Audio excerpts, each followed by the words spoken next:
كيف أثبت جندي عراقي أن الكفاءة أقوى من التكنولوجيا؟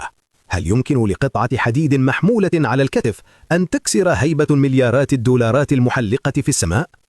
نحن لا نتحدث هنا عن صدام جيوش فقط، بل نتحدث عن صدام عقول. في 7 أبريل عام 2003 فوق غبار بغداد الملتهب كان العالم يظن أن الطائرة لا تقهر، لكن رجلا واحدا على الأرض كان له رأي آخر. تخيل المشهد: طائرة ثاندربولت يلقبونها بالخنزير البري، ليس لقبح شكلها بل لأنها عنيدة جدا. هذه الطائرة لم تصنع للعروض الجوية، لقد صنعت لتغوص في الجحيم وتعود. تدريع من التيتانيوم يحيط بالطيار كما يحيط القبر بصاحبه، مدفع عملاق يمكنه شق الدبابات لنصفين في ثوان، ومحركان جباران وضعا في الأعلى لحمايتهما من النيران الأرضية. في ذلك اليوم كانت القيادة الأمريكية تثق أن هذه الماكينة هي سيدة الموقف. كانت الكابتن كيم كامبل تحلق بمهمة واضحة: سحق أي مقاومة عند جسر الجمهورية. لكن التكنولوجيا لا ترى ما يراه الإنسان المرابط في الأسفل. على الأرض وسط حطام المباني ودخان المعارك كان هناك جندي يرصد. هو لا يملك أقمارا صناعية ولا أنظمة رادار ترى خلف الجبال، لكنه يملك أعظم سلاح بشري، وهو قوة الملاحظة. راقب الجندي الطائرة في هجومها الأول، سمع زئير مدفعها الذي يهز الأرض، ثم رآها تنسحب وتعود مرة ثانية.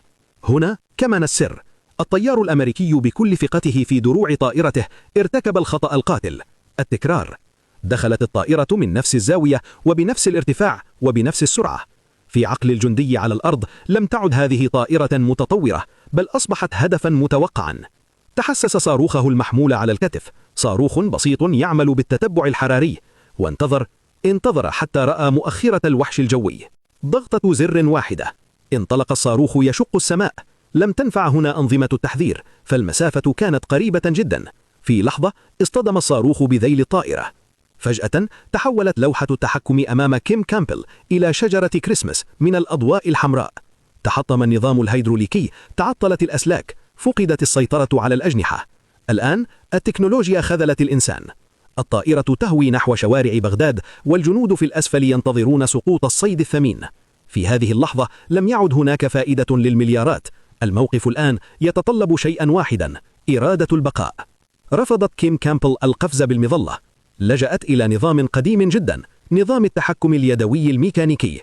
تخيل أنك تحاول قيادة شاحنة عملاقة بدون باور للمقود، لكن هذه الشاحنة تزن 16 طنا وتطير في السماء. كان عليها أن تستخدم قوة ذراعيها لتحريك الكابلات المعدنية لتعديل مسار الطائرة. بذلت مجهودا بدنيا خارقا لتبتعد عن نيران الجندي الذي أصابها.